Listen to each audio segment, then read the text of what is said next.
Welcome to the recorded workshop session for the Marketing Management Distance module. Welcome back, and allow me to introduce our Learning Unit 3. Learning Unit 3, the topic is going to be consumer behavior. Why do we need to study the consumer behavior? We need to study the consumer behavior of our consumers because we learn a lot of things in terms of their needs, in terms of their wants, in terms of their preferences, in terms of how they behave, what pushes them to do what they do, what pushes them to buy the type of products that they buy. So it is very important for us to understand that. And hence again, when we deal with Unit 3, the consumer behavior, we are again looking at all the three outcomes. Module outcomes 1 to 3, we still have to cover them all. So familiarize yourself with the module outcomes. They are there as I gave you on the first unit. The second thing that we have to understand about Unit 3 is we need to be able to go through three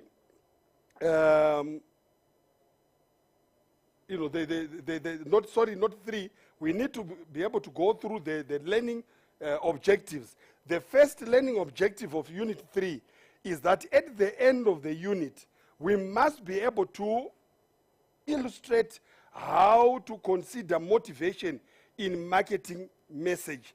How do we understand what motivates individuals to do what they do, to buy the products that they buy? Secondly, we must be able to explain the perception process and marketing implication of perceptual defense, right? What makes people perceive things in the way that they do? We must also be able to illustrate the use of concepts of attitude and how they can be changed. How can we influence, right, certain attitude to change? What can we do to try and make sure that, people change certain how can we use marketing activities, marketing functions, marketing concepts to change people's attitudes and perceptions? We must also be able to explain at the end of the day the characteristics of personality and its value to marketers. Why should marketers want to know people's characteristics or consumers' personalities? Why is it important, and why does that relate to value as far as marketers are concerned? And then lastly, the learning objective that we have to be able to understand at the end of the day is we must be able to explain the nature of lifestyle, right? Nature of lifestyle, and then the decisions that families make. We know that it has been studied in the past that if a mother in a family, a grandmother, has been using Omo for the past 10 years, it only follows that, when they have their own children, the children will almost literally also continue to use what? Omo. They would also their children pass it down to their what? To their children and grandchildren. So why are such decisions important as they are made in families? In what way does that help marketers to use that to their advantage in terms of coming up with products and selling those products? So that's what we are going to learn, and we are going to understand fully what goes on, right? We also want to understand that we should be able to explain the different types of reference groups. What are reference groups? We will find as we discuss. We need to be able to find them, these reference groups. We also need to be able to illustrate the types of decision-making and the decision-making process.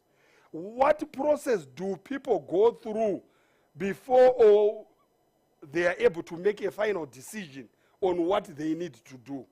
And then lastly, we need to be able to understand the stages of adopting a new product and the categories of adoption of new products. What are the stages that people go through for them to be able to? So these are our objectives that we need to be able to go through. Now, to introduce the unit, The first thing that we must be able to understand is without a consumer, without the consumers, there is no market. The consumers, the customers are our market. If they are absent from the environment, hence we have got no one to sell our products. That's why they are very central to our business, and we want them to be there, right? Hence, the consumer is the focal point of any business if it wants to survive. If you are in a business, you want to survive, you must be able to target consumers and take them so central and critical and find them important. Why? They are a source of your livelihood. They are a source of your survival. So it is imperative that the marketer knows his customers, right? It is not only an issue of the customers being there. You as a marketer must be able to know who are your consumers, who are your customers. You must now know them, if not even by name, and where they are, their needs, their wants, their preferences, right? It must be very vivid and clear in your minds, right? You must be able to know their needs, their wants. You know, what are they, and how they make, buying decisions. What pushes them to make certain decisions, right? What is behind what motivates them to do the things that they do, to choose the products that they choose when others choose the different ones. So it depends with your different products and how you are going to choose your customers. So that is very important. And then you also need to be able to know, to understand all the activities that influence before, during, and after their purchase. What are the decisions, the activities, the influences that occur to the consumers before they buy a product, and then during the purchasing of a product, and then also after they purchase the product? What are the activities that go through? What are the influences? What goes on in their minds? That is very important. Second point is that there are factors that include cultural and social influences from the external environment. In what way does that commonly affect or influence what happens within your business? Now, these factors are commonly known as what? As group factors. Group factors are the factors that actually come from the external environment. In what way do they affect your business? We can take an example. For example, in South Africa, we are a rainbow nation. There are different cultures, some who eat certain products, some don't, right? Now, these are the groups that we have to be able to understand. They come from the external environment. In what way does that affect your business? If you go to certain engine garages, you find them, they say they have the Woolworth brand type of products. In what way does that enhance an engine garage that has got a Woolworth product which are organic? Who are their target audiences? In what way does it help them as cultural and social influence from the business market? And then the next part is that you will also find that the example of these are cultural groups, reference groups, the family and social system. The second one is what is known as the individual factors, right? Individual factors are known as internal determinants, right? Or basic determinants of consumers' behavior. E.g., consumers' needs, right? E.g., consumer needs, motives, attitudes, perceptions, personality, and learning abilities. We have to be able to understand that these are individual factors, and they normally come from within internal determinants, right? And then we now go further. Now, you will find that there is also a model that is studied, a model of consumer behavior. If you go to your desired textbook, Kant and Van Eden, you will find that it is there on page 51. For now, we will not deal with it because it's a very huge diagram. You can refer to it. We'll just explain the information in general. Right? Now, going further, we'll see that we are saying that what are the perceptions that people have? What are the motives? What motivates people to you? That's what we now want to look at. What is the motivation? We want to be able to understand what motivation is. What is motivation? What motivates people to do the things that they do? In what way does that help businesses in understanding, in studying, in realizing their intended goals? The first thing that we have to understand of motivation is what is known as the needs. There are basic needs that people have in their different separate ways. These needs are also part to do with their wants. We know that needs are those things that you can do without. There are also wants, the things that are, yes, you can do without, but they are good to have. And you always say, no, if I would have this. Take, for example, a basic need. Anyone else wants those things that give them life. But there are also things that give them status. Those are the ones that, you can do without, but if you can have them, everyone would want them. That is very important. And here's what we are saying. The needs. It is an imbalance between, a need is an imbalance between the consumer's actual and between the consumer's actual desired state, right? So between your actual state and the desired what? States, that is the need. You need it for you to be able to fulfill your actual and desired what? Desired states. A person who recognizes or feels a significant urgent need then seeks to correct the imbalance. You only go out to look for that need, satisfier of a need, when you experience an imbalance of your actual and desired state. So your desired state can only be fulfilled or satisfied when you are able to seek and find that need, that thing that you need to sort out your imbalance. And then needs are the basic sources of buyer behavior. The reason why people buy what the product that they buy, the reason why people, consumers are motivated or have got motives to buy certain products, it is because of the needs. They are the source of every buyer behavior. The reason why people buy is because of needs. But they have to be stimulated before the consumer is driven to what? To action. They have to be stimulated. You are motivated. You are pushed. And you end up what? Seeking or you are driven to action to satisfy or fulfill that need. And then we look at motivation. What is motivation? Motives are inner states that direct a person toward the goal of satisfying a need, right? So a motive is now the inner state that drives you, that directs you, that moves you to a goal so that you are able to satisfy your what? Your need. The individual takes action to reduce the state of tension and return to a condition of equilibrium. Remember, we have already said with a need, there is an imbalance. So for you to be able to bring it to an equilibrium, you need to find that need. And then it solves your need. And then it removes the imbalance in you. When a person wants to satisfy a need, we call it motivation. So when you are motivated and you want to satisfy the need that is there, that gap that is there, we spoke in Unit 2 about the different gaps. You need to be able to what? To find a satisfier. That is what then we call what? Motivation. It then takes us to one of the, motivation gurus, a guy who was known as Maslow. He came up with what is now studied in management and in most theories as as he is now considered an authority in the subject of motivation.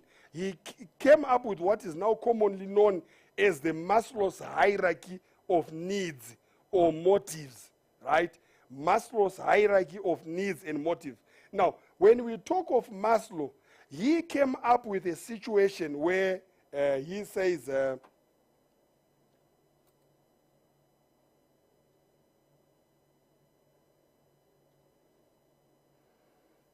right? He came up with a direct,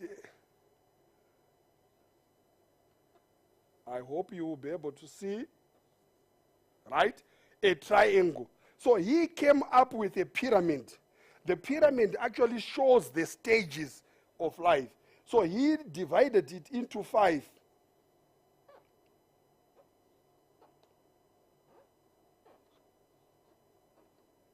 Right. Now, the Maslow's hierarchy of needs of motives starts actually at the bottom.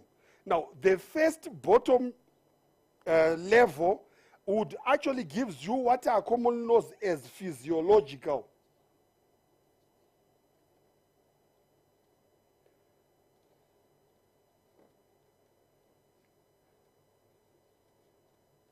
Physiological. They are those needs that are right at the what? At the bottom. And what we are saying is, these needs at the bottom, those are the most basic form of needs that every person needs before they can get anywhere. Everyone needs those. And these, we are saying, those part of the physiological needs. We are looking at things like what? Like food. We are looking at food. We are looking at water. Right? We are also looking at shelter. Everyone requires that. That is very important. Everyone requires that. There's no one who can survive without food. There's no one who can survive without water. There's no one who can survive without... Everyone requires shelter. So it's a physiological need that everyone requires. So what Maslow studied and found was that for any individual to go further and start appreciating the other needs, the first one must be met first. If the first need is met, then only when it has been satisfied, you start craving or requiring the higher level needs to be what? To be met. So you can't have a person requiring the second level to be met when they don't even have food to eat, right? So you start at that bottom part. You start at that bottom part, and then when that has been met, then you realize that, oh, you now need to go to the what? To the second stage. The second stage now is what is known as safety.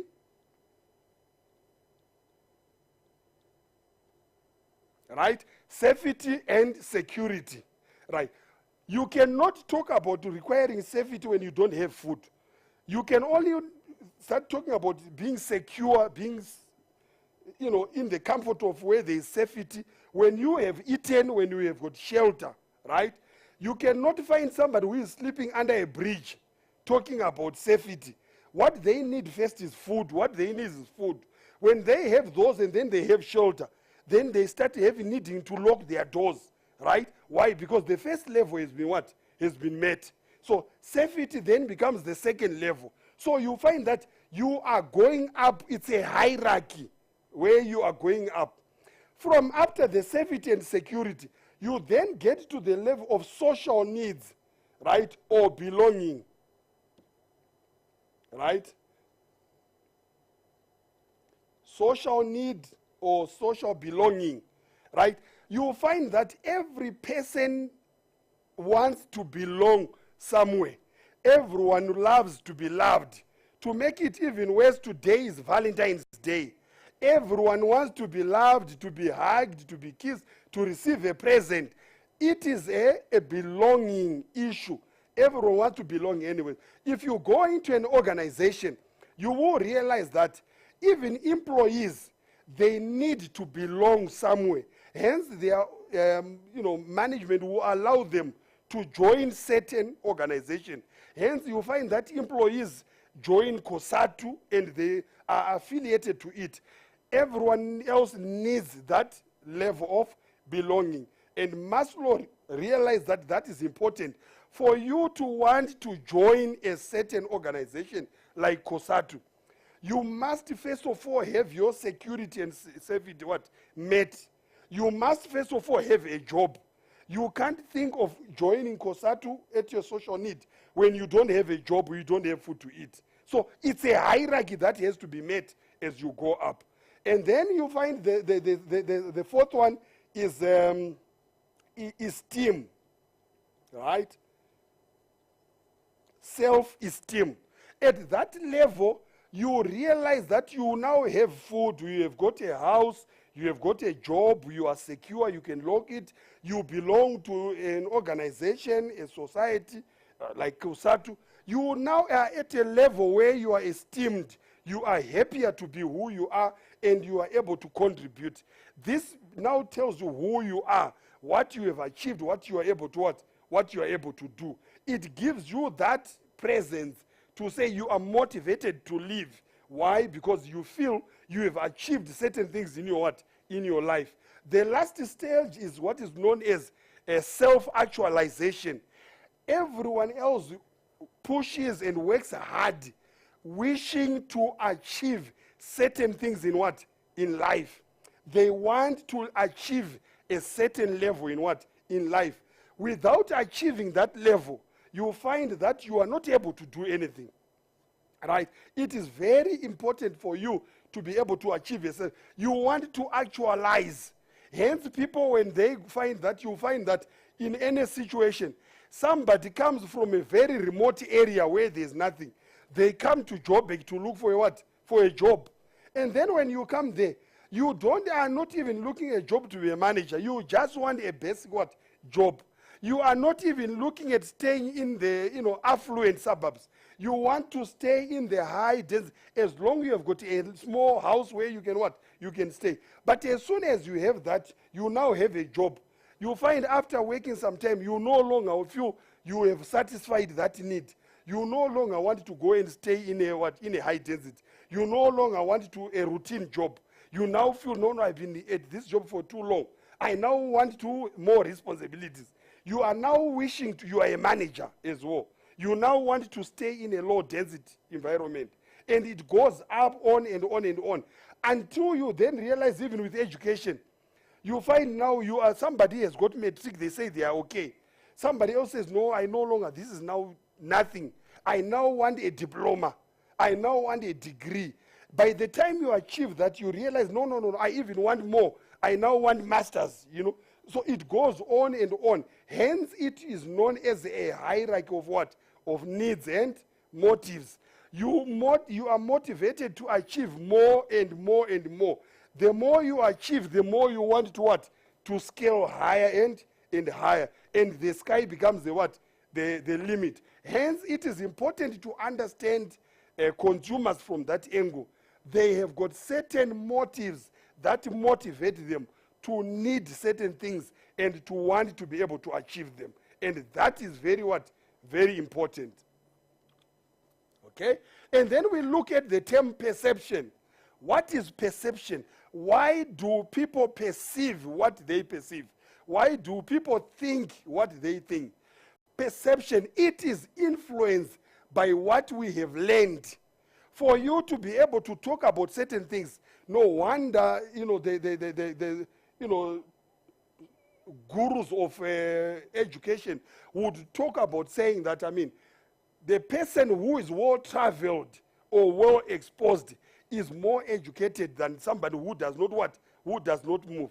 By moving to new areas, seeing new things, you actually learn more and you are able to appreciate things in a better way. Hence, you are influenced by what you have learned. The more learned you are, the more traveled you are, the more exposed you are, the more perceptions that you actually have as an individual. And hence, exposure, attention, interpretation, recall, and memory are important. Perception is built by those things, right? And then you also talk of the learning ability, right? A person learns as a result of acquired knowledge or experience. You learn because of the things that you have acquired. The more knowledge you have acquired, the more education you have acquired, and the more experience you have, you find that it enhances and increases your learning ability. You also look at the elements of learning, right? The elements of learning are stimulus, right? It stimulates what is within your mind frame and your body to want to scale greater heights. You also respond to certain things according to the way you have learned or what you have learned. And that is very important. Why? Because it also builds your perception. You also reinforce and, repeat certain things. Why? Because of what you have learned. People normally recall things that they went through in the past, and they use that to learn and even scale greater heights or things that they want to achieve, in the future. No wonder some say that the past is the parentage where you stand to view the what? The future. And that is important in any situation. Your attitude also enhances your learning capacity. A positive mind frame helps you to learn more, and hence it motivates you to seek for better things that can actually enhance your life. You also find that your personality, being able to socialize, being able to relate to different situations, can actually help you as an individual in your learning pattern, and also in terms of your perception. The more people you have associated with and you have found more, you are able to actually broaden your scope and your mind frame. You also find that your lifestyle, the way you live, right, your thinking pattern, the way you see things, right, it makes you appreciate life in a better way, and hence motivates you to want better things. And your perception of the way you perceive things will also be affected in terms of the way you live. That is very crucial. The family roles, right? You have different roles in your family. There are different people who play specific roles in a family. That motivates you, that moves you, that helps you to perceive, to learn, to want to understand things differently. In any family situation, there are people who are known as the initiators. Sorry, these are the people who actually suggest certain products. These initiators would normally see and say, that is a very... Take, for example, in your family, you do have the old, box television. And then somebody sees the new one, that, no, they are now smart what? Televisions. That person is the initiator who has seen a new product, and they appreciate that. That actually helps to what? To suggest what is going on. And it is very important within the family circle. The second person is the person who is known as what? The influencer, right? The influencer is the person within the family who influences the final decision, right? You have seen a number of positions, and then this person then says, no, in as much this television is good, a plasma, this smart one is good as well, but I think this one is better. They influence the final decision, and hence that person is very crucial within a family circle. The next person is the decision maker. This is now the person who is going to make the actual decision. To say, I know you said this is good. I know you said the plasma is okay. The smart television is okay. But at the moment, we don't have enough money to buy this. Or you are going out to go and buy a car. And then you have actually done your homework. You have gathered a lot of information. You have said, no, we want a car which is gives us a good status. A Mercedes-Benz will do very well. It is fast. It is very comfortable. And then you realize now the decision maker will then look and say, look, in as much a Mercedes-Benz will give us status, it will give us comfort and all that goes with it. But at the moment, we don't have the money. The money that we have is not able to buy that. And then he makes a decision according to what is on the ground, right? So the decision maker is the one who makes that final decision, which normally is the best decision for the what? For the family. The next point, that the purchaser, right? The purchaser now does not necessarily have to be the person who decides or who makes the final decision or who influences the decision. But the purchaser is the person who is going to play the role of now going to what? To actually buy the product. He is the person, or she is the person who is actually given that role to go and do the actual purchase of the product. And then the final one there is now the user. when the product has been bought, who is going to be using the what? The product. It might have been a car that was actually bought for one of the kids or whatever. Then that kid becomes the person who is going to be using the what? The product. Hence, within perception, it is important to realize that all these people are actually different. They actually come up with different what? Perceptions. The person who initiates, the person who influences, the person who makes the decision, the purchaser and the user don't have the same perception or motive to the decisions that they make. And it is important to what? To be able to realize that. Okay? And then you also realize that there are different family types. Out of the families, there are the different types that are there. Is that families are usually classified in terms of the dominant member. Out of there, just like if you look at a pack of animals, lions, wild dogs, you look at elephants, there has to be one dominant person who normally is the one who makes the final what? Decision in most cases. Now, in families, you find that either there is a husband who is dominant in the family, and he or is the one who what? Decides on what has to be done. So if the family, in that family, particular family, it is the husband who is dominant, he is the one who is going to be making that decision. If it is the wife who is dominant in the families, it means that whatever decision is going to be made from the family position, the person who is going to make the overall decision is going to be the what? The wife. And then you find what is known as syncretic families. This is where you find that decisions are made jointly between the husband and the what? And the wife. They sort of come together, discuss, and come up with a one consensus decision. It is a joint decision from the husband and the wife. And then you also find the next one. It could be a child dominant. There are some children who are so dominant in families.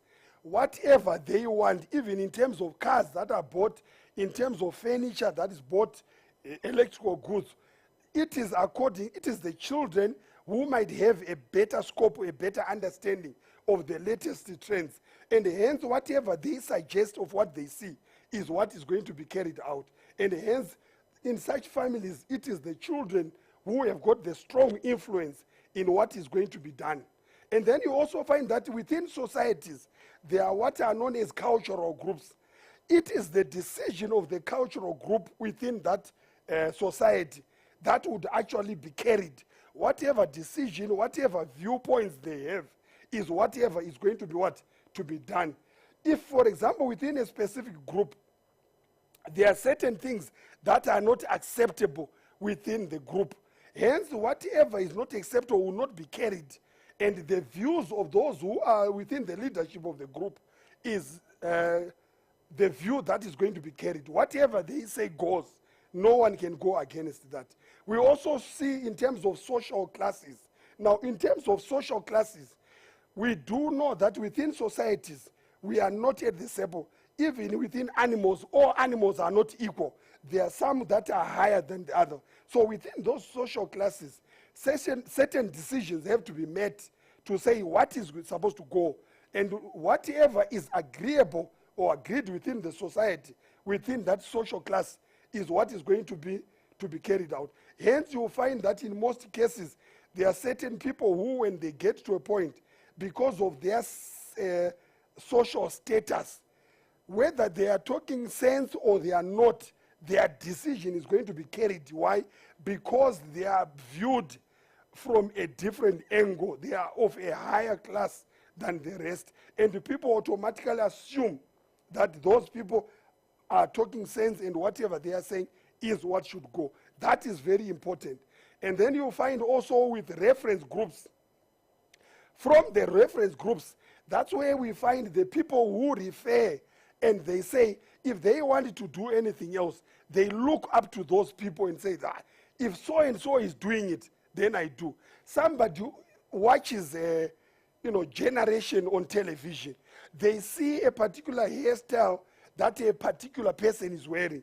So everyone else looks up to those people. So whatever they are going to do, they are going to say, because Queen on Generation has this hairstyle, I am also going to have that one. Why? They are a reference point.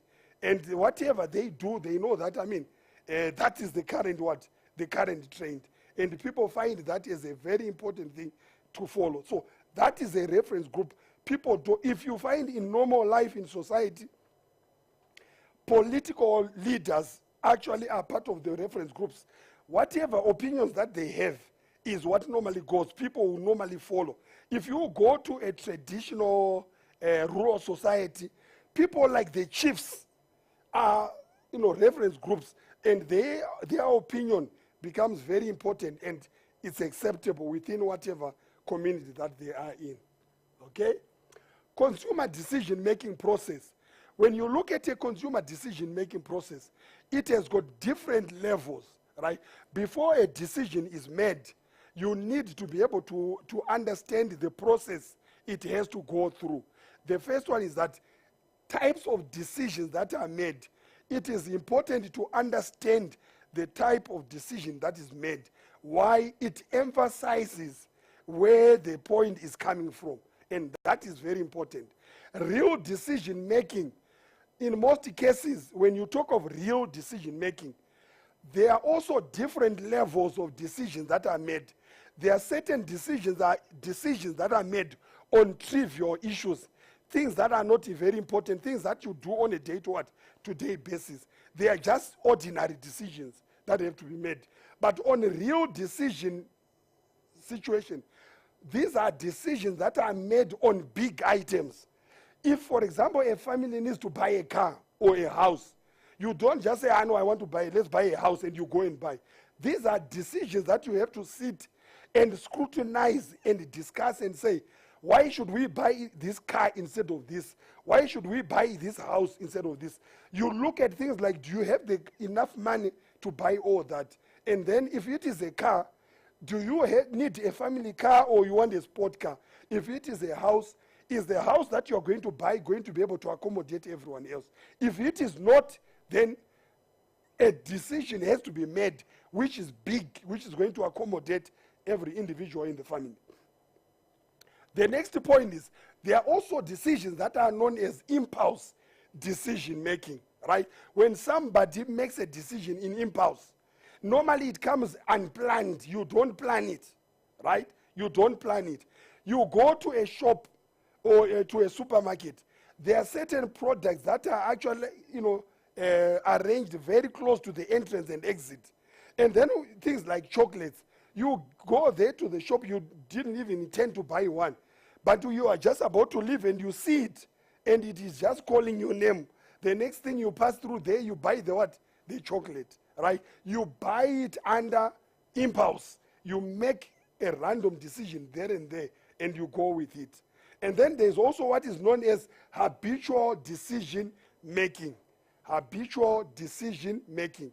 Now, when you talk of habitual decision making, you are saying that there are certain things that become habitual. If your grandmother used a particular product, your mother was using the same, it becomes habitual in the family. You all end up using the same product. Why? Because you are so used to the what? To that product. And that's what we are saying. It is very important to understand that it becomes a habit. There are certain things that you can't do without.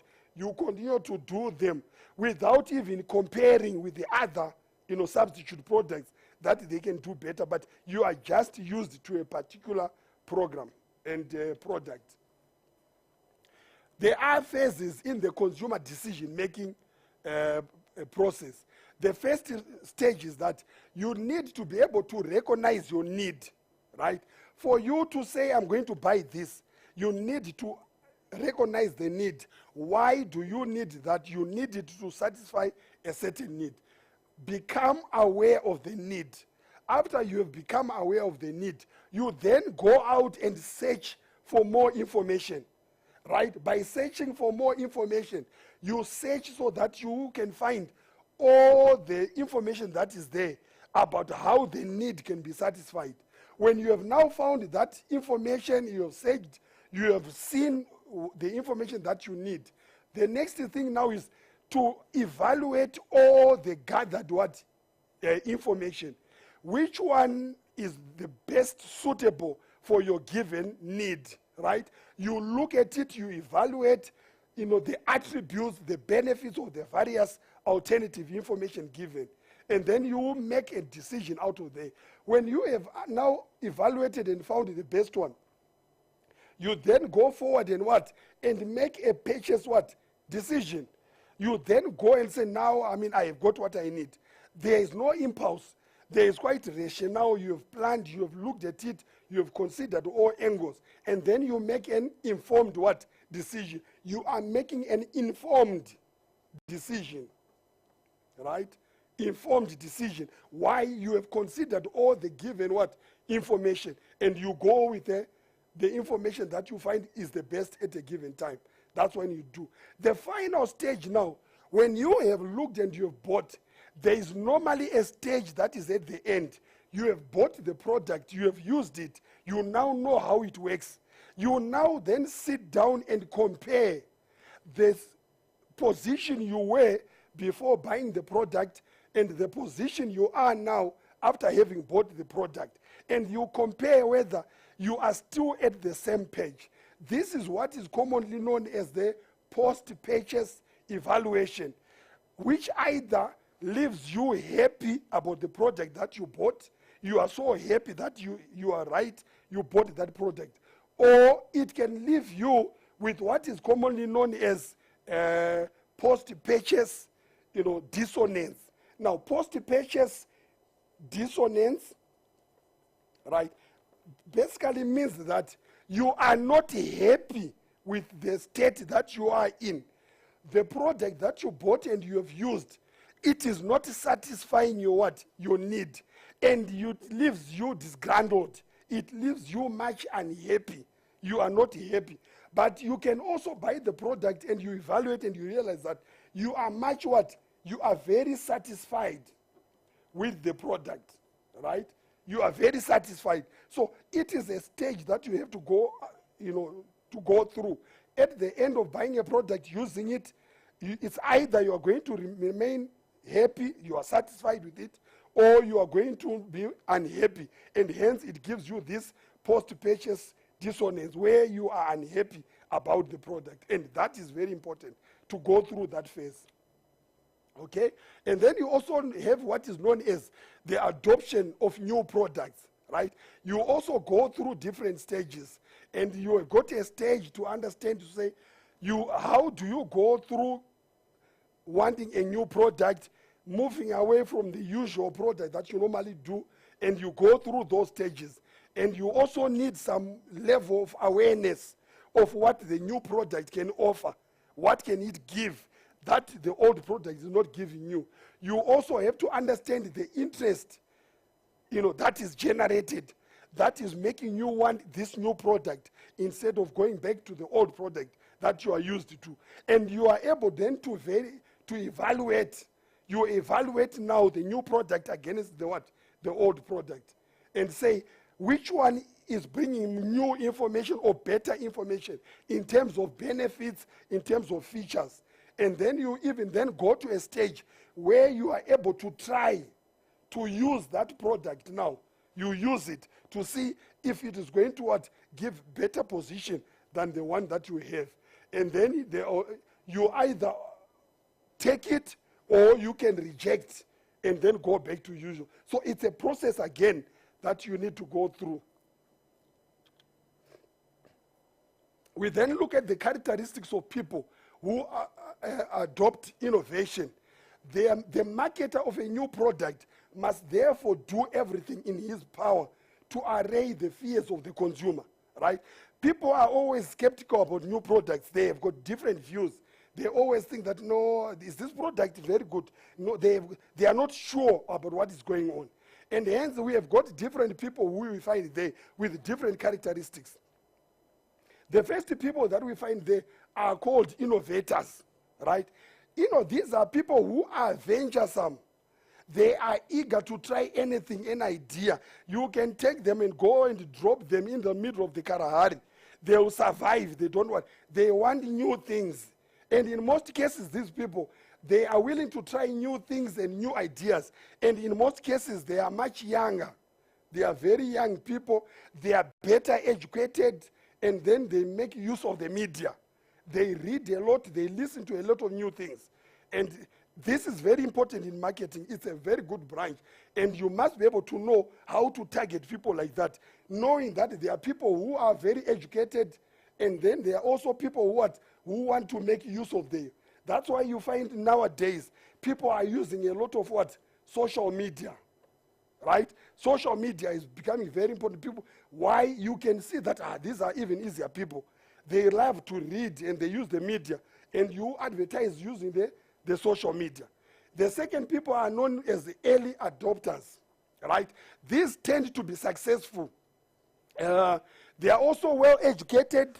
They are willing to take calculated risk. It is important to note. They are willing to take calculated. They don't just take risk. They calculate their risk to say, I can't just throw myself under the bus. I have to be careful. So they try the waters, right? They try the waters first before dipping themselves into the tub. Otherwise, the water might be too hot. So these are, they do that. They take calculated risks on innovation, but are concerned with failure. In as much they are willing to take risks, but they are not willing to lose. They are not willing to fail. Okay? The third level is what is known as the early majority. Right? Early majority. The early majority, these are the consumers who are cautious and who adopt after the innovation has been successful with others. They wait for everyone else to try it, to use it. When everyone else is talking very highly about the product, then they will then go into it. They will never try anything without having seen what others have done. They will never do that. These are the early majority. The next characteristics of people are what are known as the late majority.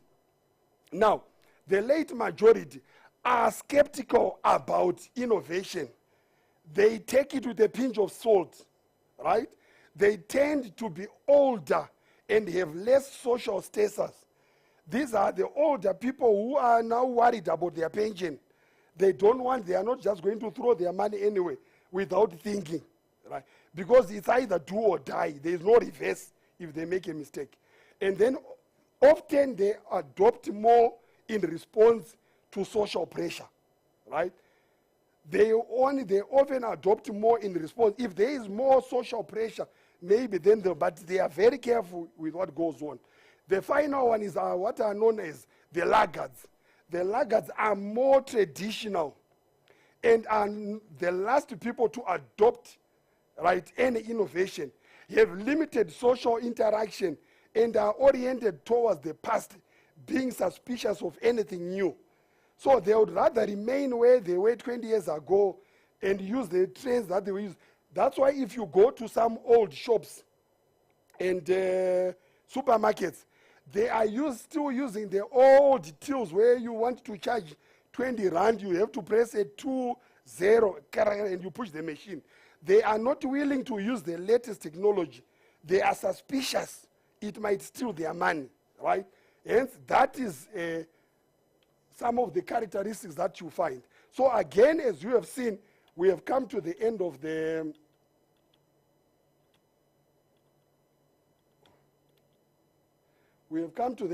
unit. Third unit, consumer behavior. We have gone through all the objectives. We have considered motivation in marketing message. We have also looked at perception process and the implication of perceptual defense. We have looked at the concepts of attitude and how it can be changed. What can be used to motivate, to push the change in people's minds to want the new things that they did not know or like before. We have also looked at the characteristics of personality and its value to the marketers. How does it enhance marketers when they understand the personality of the people that they are dealing with? And then finally, we also looked at the nature of lifestyle and decision making. And then we also looked at, explained the different types of reference groups that are found within the within the environment or within the business or social circles. We also illustrated the types of decision making and the decision-making process, how it can be used within business environment. And we have, I think by now all have understood the stages of adopting a new product, the process that we go through and the categories of the adoption of the new product and how it can best be used, the different characteristics of people who are found there, and you know, how they have to. I hope you all enjoyed the unit, and then that now you are able to understand the different consumers that are there, the different people that are there on the within the market. The other thing that I would give you, I told you at the beginning that my name is Tokmo Gwizo. What I did not give you are my contact details. I'm going to, you know, to write them here at the bottom. If you want to contact me, my cell number is 073 884 6026. And then my email is tguizo@gmail.com. So you can get in touch, any problems that you have, and then we can discuss. You can either phone me or you can send me an email, and then we can discuss. Thank you very much. Happy learning.